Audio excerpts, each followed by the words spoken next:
ओ BDO साहेब, ओळखला का? मी पाणीचा सरपंच आहे, 10,000 लोकसंख्येचा.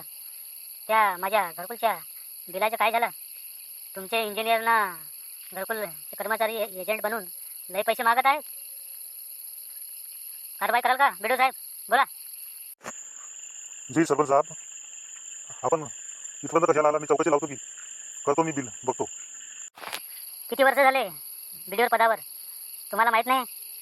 घरापर्यंत, गावापर्यंत, घरकुलांच्या लाभार्थ्यापर्यंत लोक येतात आणि पैशाची मागणी, पैसे भेटल्याशिवाय, मागणी केल्याशिवाय बिलच नाही काढत. हे बरोबर नाही. मी आताच आमदार आणि मंत्र्याला कळवतो. तुम्ही बघा, पैसे नाही मिळाले 2 दिवसात, तुम्ही पुन्हा येतो. काय करायचे ते लवकर त्वरित कारवाई करायची. शरीरानं तर लई मोठे दिसता की, लई माल खाल्ल्यासारखंच वाटते. कारवाई करायला असं मला वाटत नाही. बघतो आता 2 दिवसातच.